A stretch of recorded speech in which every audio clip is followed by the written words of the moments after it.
Y ahora, ¿cómo hago para sacar esta porquería de esto? Sí, con esto. Ay, no sé, te dejo acá esto.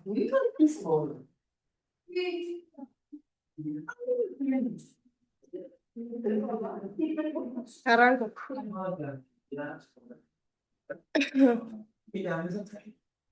Sí, arranco nomás.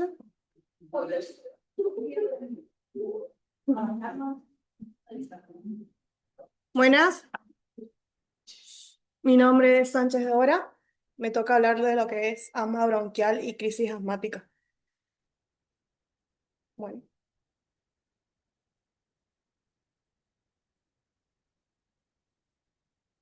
como objetivo me propuse comprender el asma bronquial como una patología crónica frecuente en la pediatría, conocer los aspectos básicos de la fisiopatología del asma y de la crisis asmática, reconocer clínicamente la crisis asmática y sus signos de gravedad, aplicar un abordaje inicial sistémico y valorar la importancia del manejo integral y la prevención de las exacerbaciones. El asma es una enfermedad no transmisible, más frecuente en los niños. 1 o 2 de cada 10 niños que asisten al consultorio de pediatría tendrán asma. En Argentina el asma ocasiona más de 400 muertes anuales, el 10% va a corresponder a los pacientes de entre 5 y 39 años y más de 15.000 hospitalizaciones por año. La coexistencia con otras enfermedades como el exantema y la rinitis alérgica afecta lo que es la calidad de vida de estos niños y dificultan el manejo del asma. Eh, bueno, el asma tiene un alto costo para la sociedad en términos de ausentismo escolar, laboral por parte de los padres y el elevado costo financiero para el servicio de atención médica, ya sea público o privado. En cuanto a la definición, vamos a decir que el asma es una enfermedad heterogénea, es decir, que no a todos los pacientes se van a presentar con la misma sintomatología y la gravedad va a ser diferente en cada uno de los pacientes.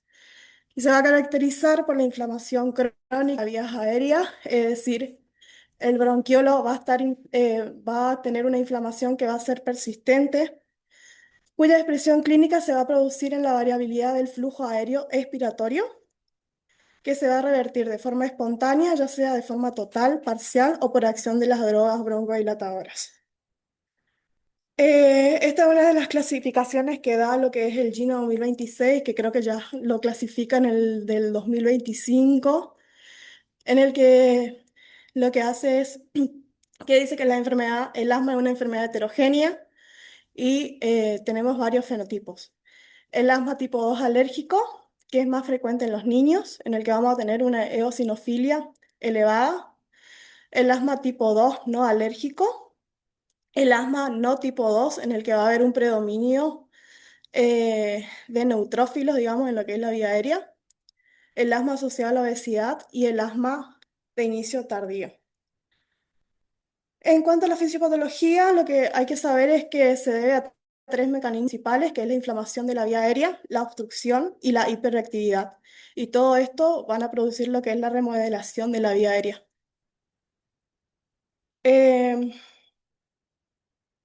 en cuanto a la respuesta inflamatoria, eh, tenemos que saber que sí o sí tiene que haber como dos exposiciones eh, y va a haber una respuesta inmediata y una respuesta tardía. Lo que va a suceder es que tenemos que tener la presencia de algún agente, por ejemplo, el polen. Esto lo explico rápido nada más, que lo que sucede es que llega a la luz del bronquiolo, las células dendríticas se van a encargar eh, de fagocitarla, de granularla y de presentarle lo que es el linfocito T, que este se va a diferenciar en lo que es el TH2, que sería el T de helper, que se va a encargar de lo que es la liberación de interleuquinas. Por un lado, la más importante son la 4, la 5 y la 13. La interleuquina 4 lo que hace es estimular a los linfocitos B para la producción de inmunoglobulina E, que van a ser específicos para ese antígeno y van a producir lo que es la activación de los receptores de los mastocitos. Tenemos la inmunoglobulina E que va a ser específico para ese antígeno. para que, bueno, esta inmunoglobulina E lo que van a hacer es depositarse sobre los receptores de los mastocitos para que en una segunda exposición este antígeno se una a la inmunoglobulina E, permitiendo que lo que es la liberación de los gránulos que tienen mastocitos y de sustancias como ser las prostaglandinas y los leucotrienos, que explican lo que es la vasodilatación, la broncoconstricción y la hipersecreción que se produce en la fisiopatología. Por otro lado, en una respuesta tardía tenemos la función de los linfocitos de la interleuquina 5. Lo que hacen es como un reclutamiento de los eosinófilos que van a liberar sustancias también, que son las que van a producir el daño tisular. Y bueno, la interleuquina 13 que lo que hace es estimular la secreción de moco. En cuanto al diagnóstico, lo que es el GINA 2026, lo que hace es categorizar por edades de 0 a 5, de 6 a 11, de 11 a 18 y adultos. El diagnóstico va a ser clínico, se va a basar en lo que es la historia clínica, basada en los antecedentes clínicos, síntomas y signos, y la limitación variable del flujo aéreo. En cuanto a la anamnesia, acá yo puse varias cosas que son importantes para el interrogatorio. Por un lado tenemos los síntomas que tienen que estar presentes, que son la sibilancia, el tos, la disnea, la opresión torácica, la variabilidad de los síntomas, si aparecen y desaparecen, si es de predominio nocturno o matutino, si se desencadena por algún factor, como ser el ejercicio, la risa, el llanto, entre otros. Son importantes los antecedentes personales y familiares. También es importante preguntar sobre la adherencia al tratamiento, las dosis, la respuesta al mismo, qué dispositivo utiliza, cuál es la técnica de inhalación que utiliza y la evaluación de las exacerbaciones. Tratamiento que ya recibió el paciente en otras crisis, los números de crisis previas, las consultas a las guardias, internaciones previas, si tuvo alguna internación en terapia intensiva, si requirió de ARM, uso frecuente de salbutamol, y el impacto que también es muy importante en cuanto a si presenta síntomas con el ejercicio, si tuvo mucha falta en el colegio. En cuanto al examen físico, hay que tener en cuenta siempre lo que es el triángulo de valoración pediátrica. Hay que tener en cuenta el aspecto, la respiración y la circulación del paciente. Acá nada, puse un ejemplo nada más. Tenemos un paciente de 8 años, ya asmático en tratamiento preventivo, con regular adherencia al tratamiento, dos internaciones previas, una en UCI, que consulta por dificultad respiratoria, que esa va a ser parte en cuanto a el triángulo de valoración pediátrica, va a estar en parte de lo que es la respiración.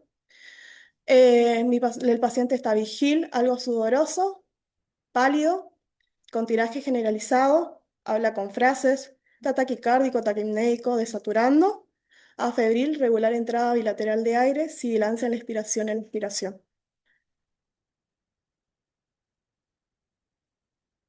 En cuanto al examen físico, esto es algo que no me voy a detener mucho. Quise más que nada plasmar lo que es el uso de los músculos accesorios, la ocultación. Y esto es otra de las cosas que también es nuevo en lo que es el GINA 2026, que da un diagrama del flujo de diagnóstico para adultos, adolescentes y niños, en el que informa que primero tenemos que tener la sospecha clínica. Vamos a tener un paciente con síntomas respiratorios típicos, como ser la sibilancia, la falta de aire, la opresión torácica, tos, y tenemos que tener una historia clínica típica de asma también. Si todo esto es así, se procede a lo que es la confirmación diagnóstica, que se hace por medio de el flujo, la espirometría. Y si esta es positivo, ya se inician los tratamientos con glucocorticoides. En el caso de que tengamos una duda, no sé, nuestro paciente tiene síntomas típicos de asma, pero la espirometría, no sé, da menor a 10, a 12, por ejemplo, da 10, pero tenemos esa duda, se puede repetir cuando el paciente esté con síntomas o bien considerar otras causas. Otras pruebas que existen son el feno y la búsqueda de eosinófilos tanto en sangre como en esputo, que son biomarcadores que creo que acá no tenemos. Si, ¿cómo es? Si no es posible, si descartamos otra causa y tenemos una duda, tenemos una, ¿cómo es? Si no existe otra causa que sea probable, se puede iniciar los tratamientos de manera empírica. Y posterior al mes o a los 3 meses del uso de estos glucocorticoides, se puede hacer la revisión de la respuesta, es decir, ver si han mejorado los síntomas y si ha mejorado la función pulmonar. Y si es así, se diagnóstico para aquellos pacientes mayores de 6 años. No, esto es más de lo mismo cuando existe mayor probabilidad de que el paciente mayor a 6 años tenga asma, cuando los síntomas varían en el tiempo, si suelen ser peores por las noches o al despertar, si son desencadenados por el ejercicio o por otra gente, si empeora después de hacer ejercicio, si aparecen o empeoran con infecciones respiratorias. Y tanto el GINA como el PRONAP mencionan también situaciones en las cuales el diagnóstico de asma es menos probable. Que esto no lo menciono porque más adelante hablo de diagnósticos diferenciales, que es prácticamente lo mismo. Para el diagnóstico confirmatorio, digamos, a tener que confirmar con la variabilidad del flujo expiratorio, que esto ya es más trabajo de lo que es el neumonólogo, en el que vamos a tener la respuesta positiva a broncodilatadores en hispirometría, la variabilidad excesiva del FEP, que se toma 2 veces al día durante 2 semanas, mejoría de la función pulmonar después de 4 semanas de tratamiento con corticoides inhalados, prueba de provocación bronquial positiva y la variabilidad excesiva entre visitas. Y después existen otras también, como ser el prick test y la IgE específica. Nada, acá puse solamente, hice como un cuadrito comparativo en el que se visualizan las 5 técnicas que se pueden utilizar y cuándo es un resultado positivo en los adultos adolescentes y en los niños, para que después lo lean.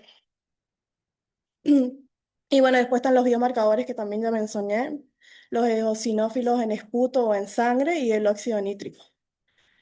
En cuanto a las pruebas por imágenes, en todos los artículos y demás menciona que no se utiliza de rutina para el diagnóstico de asma, ya que en un paciente asmático la radiografía puede ser normal, o bien los hallazgos que encontramos en la radiografía no son específicas para un paciente, para el asma en sí, pero que sí sirve para descartar, digamos, otras complicaciones como ser la neumonía, el neumotórax, la telectasia, cuerpo extraño, entre otras.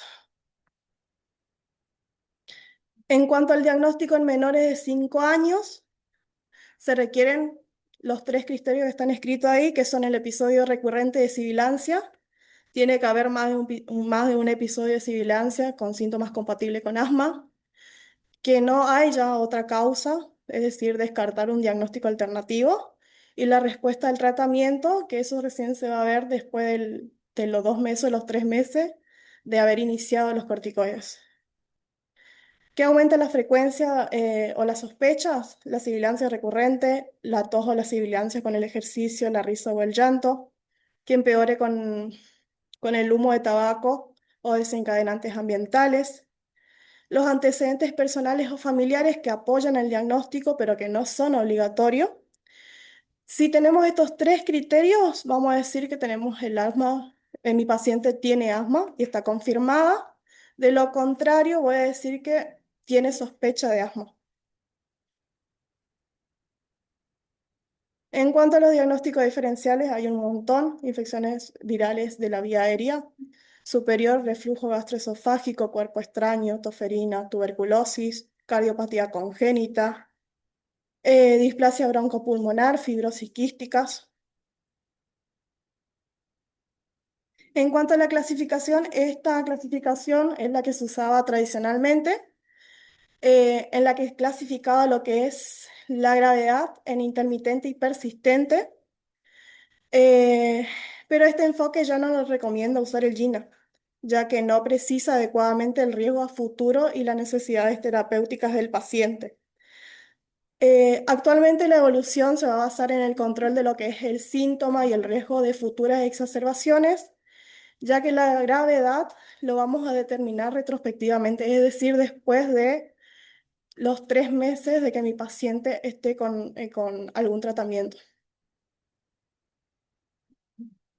Estos son cuadritos que aparecen ahí, que están ahí en el GINA 2026, que está muy bueno para que después los lean, en el que tanto en los niños menores de 5 años como en los niños mayores, lo que se hace es el control de los síntomas mediante 4 preguntas. Si los síntomas diurnos de asma aparecen en más de 2 veces por semana, si algunos de estos síntomas hace que el niño se despierte por las noches, si requirió más de 2 veces por semana el uso de salbutamol y las limitaciones de las actividades de las actividades físicas, digamos. Y dependiendo de lo que uno marca, como sí o no, vamos a decir que el asma está bien controlado, parcialmente controlada o no controlada. El objetivo más que nada de esto es controlar los síntomas, prevenir las exacerbaciones, mantener la función pulmonar lo más cercano posible a a la normalidad, lograr realizar actividad física normal y evitar los efectos adversos de la medicación. En cuanto al tratamiento no farmacológico, el asma no se controla solo con la medicación. Es importante la educación, la técnica de inhalación, la adherencia. El entorno son pilares fundamentales para el tratamiento. Es importante educar a la familia y al paciente. Es importante también revisar la técnica de inhalación en cada consulta, corregir los errores frecuentes y el uso de aerocámaras.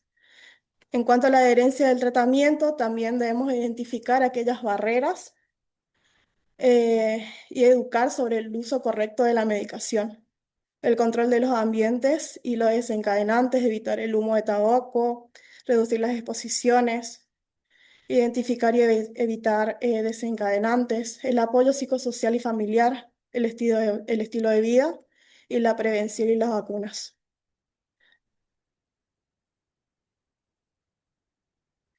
En cuanto al tratamiento farmacológico, como verán, hay un montón. Lo que hice fue poner los cuadritos que aparecen en el PRONAP, que me parecen importantes, como ser los corticoides inhalados disponibles en la Argentina, la dosis diaria de corticoides según la edad del paciente y la diferencia entre los beta 2 agonistas adrenérgicos. Este cuadrito que aparece acá abajo es uno de los cuadritos que aparecen en el GINA 2026, en el que habla de la definición. En cuanto al tratamiento de mantenimiento, que es el uso diario, digamos, el controlador, que es el control de los síntomas y los riesgos a futuro, el rescate, es decir, el alivio de los síntomas rápido, usado según la necesidad, y el rescate antiinflamatorio y el MAR que se utiliza para tratamiento tanto de mantenimiento como de rescate. Acá también lo que hace nuevamente es clasificar según las edades del paciente. Porque el GINA ya no recomienda el uso solo de salbutamol. El asma es una enfermedad inflamatoria crónica y siempre debe haber corticoides inhalados. La inflamación bronquial está presente, incluso en pacientes que están con pocos síntomas o asintomáticos. Por ello, el tratamiento debe controlar los síntomas actuales, la inflamación subyacente y el riesgo a futuro. El problema del uso solo de salbutamol es que alivia rápidamente los síntomas, pero no trata la inflamación, favorece el uso excesivo de broncodilatadores y se asocia con mayor riesgo de exacerbaciones graves, más consultas a la guardia, más hospitalizaciones y mayor mortalidad relacionada al asma.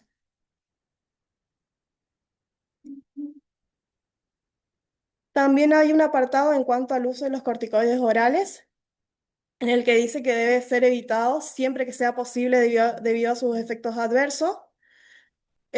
pero sí tienen un papel importante en lo que son las exacerbaciones, debido a que disminuye la inflamación, reduce la hospitalización y disminuye la recaída. Ahí tienen un cuadrito en cuanto al uso de los corticoides, las dosis y demás.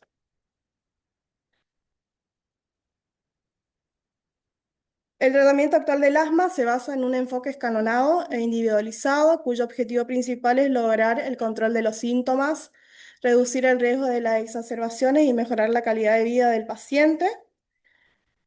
Eh, Luego de haber confirmado el diagnóstico del asma, el siguiente paso va a ser establecer la gravedad, que esta clasificación, digamos, de gravedad del asma va a ser según a la respuesta al tratamiento que se instauró.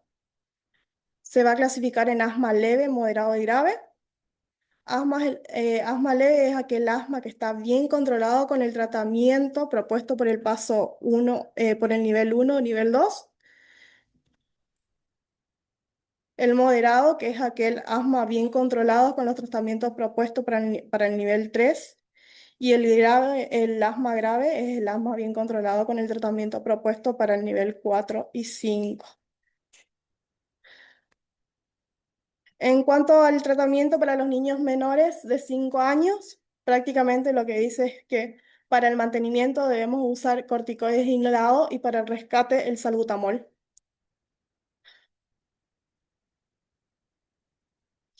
Y en los niños de 6 a 11 años, también dependiendo del nivel, eh, tenemos el tratamiento. El nivel 1 se puede usar salbutamol según necesidad, pero se debe agregar algún corticoide inhalado como la budesonide. En el nivel 2 se debe usar budesonide como mantenimiento y como rescate con salbutamol. El nivel 3 dosis baja de budesonide y formoterol, tanto para mantenimiento como para rescate. Y el nivel 4 y 5 ya es parte, hay que, como es, referirlo al especialista. En cuanto a los adultos y adolescentes, también tenemos el tratamiento según los síntomas iniciales del paciente, pero prácticamente en el nivel 1 va a ser lo mismo, budesonide y formoterol. A demanda, al igual que en el nivel 2, que acá se puede usar como mantenimiento y rescate con salbutamol. El nivel 3, budesonide y formoterol, y bueno, el nivel 4 y 5, que hay que derivarlo al especialista. En cuanto a las crisis asmáticas, las exacerbaciones del asma son episodios caracterizados por un aumento progresivo de los síntomas, como ser la dificultad para respirar, tos, sibilancia, opresión en el pecho, la disminución progresiva de la función pulmonar, que pueden ocurrir en pacientes que ya tienen el diagnóstico de asma o bien ser la primera manifestación en el asma. Eh, los desencadenantes más frecuentes van a ser las infecciones del tracto respiratorio, la falta de adherencia al tratamiento, la contaminación de aire, la exposición a alergenos y los cambios estacionales. Acá nuevamente tenemos la evaluación inicial, la anamnesis, el examen físico y es importante también los factores de riesgo para la crisis asmática grave. Es importante preguntar sobre la frecuencia de exacerbaciones, número de consulta en la emergencia, número de internaciones previas, antecedentes de internación en la unidad de cuidados intensivos, si requirió ARM, uso diario de broncodilatadores, el uso de corticoides orales y si la crisis ya más de 12 o 24 horas de evolución de la crisis, como así también la inadecuada adherencia al tratamiento. Es importante reconocer los factores de riesgo de muerte relacionados al asma, que es un poquito más de lo mismo, antecedente de asma casi mortal con necesidad de ventilación mecánica, hospitalización o visitas a urgencia por crisis asmática durante años previos, usos actuales o recientes de corticoides orales, no estar utilizando actualmente los corticoides inhalados, el uso excesivo de beta 2, mala adherencia a la medicación y ciertas comorbilidades como la neumonía, el diabetes o la arritmia. En cuanto a las clasificaciones, esto es otra cosa también que se modificó en el GINA 2026, en el que no recomienda, si bien Esta es una clasificación histórica de la SAP. Eh, ¿Cómo es? Recomienda usar principalmente el score de la PRAM, SAPS o del score pulmonar.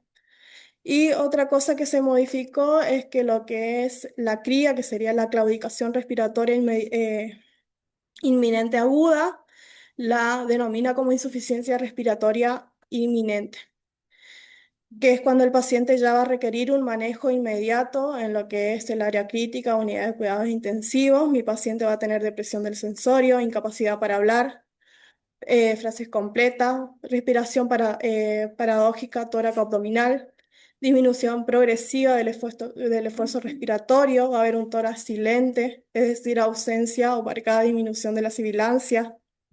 Va a haber presencia de sibilancia peribucal, palidez marcada, diaforesis. Y bueno, esta es la clasificación que recomiendo usar, que es el score pulmonar y la medida de la evaluación respiratoria pediátrica, que sería el PRAM para los niños mayores de 2 a 17 años, eh, que prácticamente está la saturación de oxígeno, el uso de músculos accesorios, la entrada de aire y la ocultación de sibilancia, que esté presente o ausente, digamos. Esta también es otra de las clasificaciones que da, o otra de las evaluaciones de las exacerbaciones que muestra, que también es la alteración del estado de conciencia, si hay cianosis, la saturación, el lenguaje del paciente, si habla oraciones completas o demás, la frecuencia respiratoria, el uso de músculos accesorios y la sibilancia. Bueno, en cuanto al objetivo del tratamiento, es prevenir las exacerbaciones, revertir rápidamente la obstrucción aérea, corregir la hipoxemia, restablecer la función pulmonar normal y evitar las recaídas del paciente. Los principios generales del tratamiento es tener una vía aérea despejada, posición semisentada, monitoreo, comodidad y ambiente tranquilo, contacto con el padre y el cuidador, colocar aporte de oxígeno y fluidos en el caso de que mi paciente esté deshidratado. Cuando administro oxígeno, esta es otra de las modificaciones que se hicieron. Iniciar la oxigenoterapia suplementaria si mi paciente satura menos de 92%. Da como objetivo de saturación en niños menores de 5 años que debe saturar mayor a 92% mientras recibe oxígeno y una saturación entre 92 y 95% en aquellos pacientes mayores de 6 años. Eh, Lo que dice es que se debe administrar el oxígeno de forma titulada, pero que hay que monitorizarla mediante ¿cómo es? La oximetría de pulso, con el objetivo de corregir lo que es la hipoxemia, pero evitando la hiperoxemia, ya que esta también puede producir efectos adversos, como atelectasia, empeoramiento de la relación de la ventilación-perfusión, el aumento de la resistencia vascular sistémica, la vasoconstricción coronaria y cerebral, la disminución del gasto cardíaco y daño por los radicales libres. Y esto va a dar como consecuencia el empeoramiento de la insuficiencia respiratoria, el retraso de reconocer el deterioro clínico y mayor mortalidad asociada a la hiperoxemia. En cuanto del agonista beta 2 adrenérgico, el más utilizado es el salbutamol.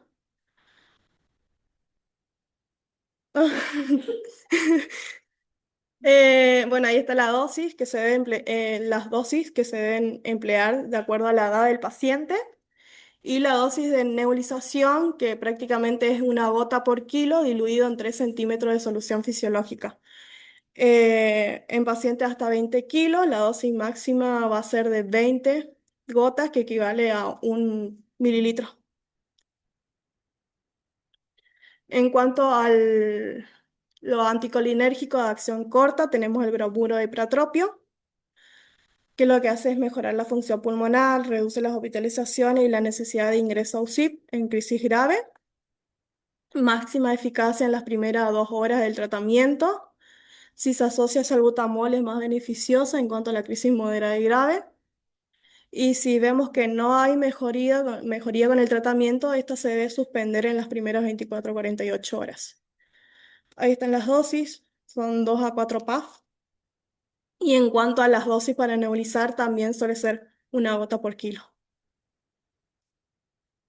En cuanto a los corticoides sistémicos, esto ya habíamos nombrado, su uso debería restringirse únicamente para las crisis moderadas y graves, y la administración oral es tan efectiva como la administración endovenosa. Se decide siempre la vía oral porque es más rápida, menos invasiva y menos costosa, y requieren al menos 4 horas para producir una mejoría clínica.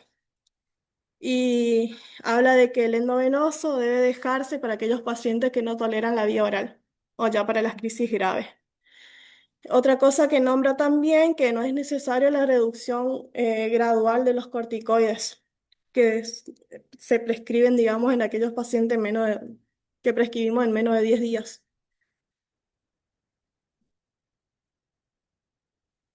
Lo que solemos usar acá más que nada es la hidrocortisona, por ejemplo, que lo hacemos a 10 miligramos por kilogramo dosis, como dosis de ataque, digamos.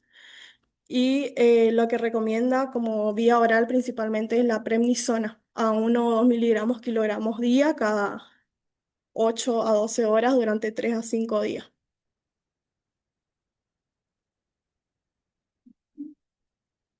En cuanto al sulfato de magnesio, este es un antagonista competitivo del calcio, lo que hace es relajar el músculo liso bronquial, inhibe la liberación de histamina y acetilcolina. Debe ser administrado durante la primera hora del ingreso, disminuye la tasa de hospitalización y de requerimiento de ARM. Su acción es inmediata y no debe administrarse en bolo rápido.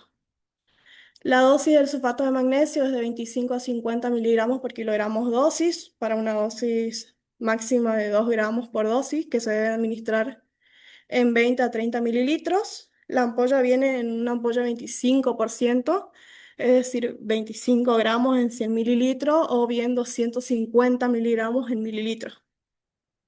Y su dilución es en 10 miligramos en 1 mililitro de solución de dextrosa al 5%, pero también se puede diluir en solución fisiológica. Ahí le dejé un ejemplo. Y los efectos adversos del sulfato de magnesio suelen ser la confusión, la sedación, la debilidad, parálisis, hipotensión, bradicardia, arritmia, náuseas, vómitos, calambres, sudoración y hipermagnesemia. Se puede usar el gluconato de calcio en estos casos. La ampolla es de 10%, que equivale a 10 mililitros, digamos. Cada 1 mililitro contiene 100 miligramos de gluconato de calcio. Y el ritmo de infusión va a ser de 0,5 a 1 mililitro minuto. En cuanto al CAFO, lo único que quiero recalcar, digamos, es que es una terapia de soporte respiratorio no invasivo que administra oxígeno calentado y humidificado de alto flujo a través de las cánulas nasales. Y cuando debemos considerar en los pacientes asmáticos, cuando tenemos una crisis asmática moderada o grave, con hipoxemia persistente, persistencia del aumento del trabajo respiratorio a pesar del tratamiento ya iniciado, necesidad de creciente de oxígeno para mantener una saturación mayor a 94%, que mi paciente continúe taquicárdico y que continúe con uso de músculos accesorios. Ahí de todas maneras puse otras causas en las que se puede usar el CAFO, las contraindicaciones. ¿Qué es lo que debemos evaluar? Es que debemos evaluarlo a los 30 o 60 minutos, la frecuencia cardíaca, la respiratoria, la saturación, uso de músculos accesorios y hacer una gasometría en el caso de que se pueda, ¿no?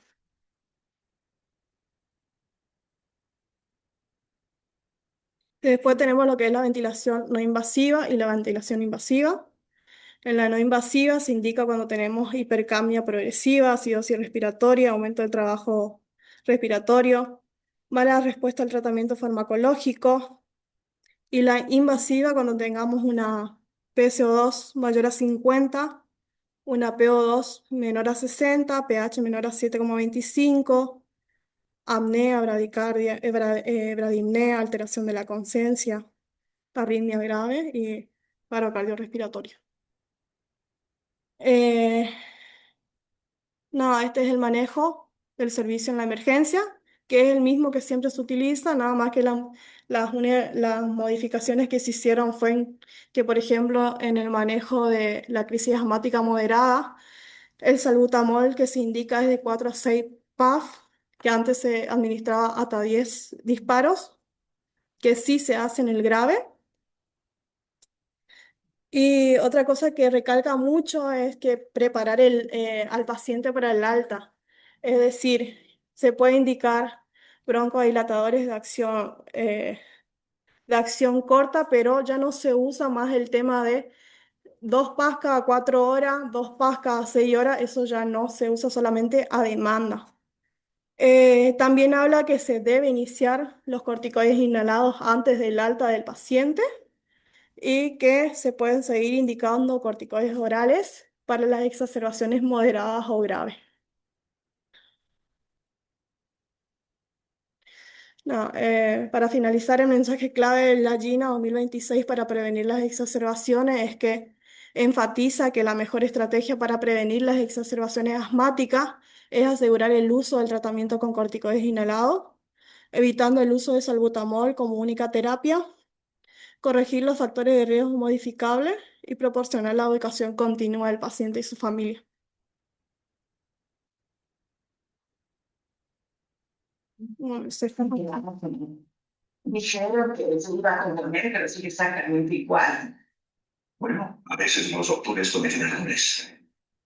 Ana, trabajaremos el doble para solucionarlos. ¿Usas tu inhalador? Todo el tiempo, casi uno por semana. ¿Lo utilizas bien? ¿Te ves como un idiota? ¿No? ¿Cómo funciona tu inhalador?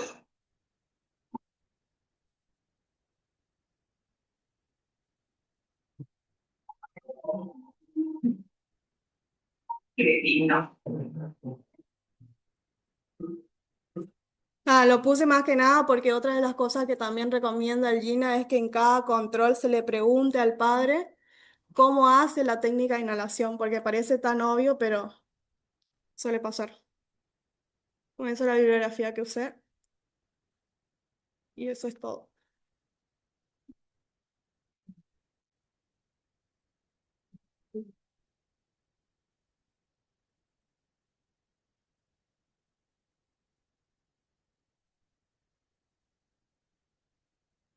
¿Mm?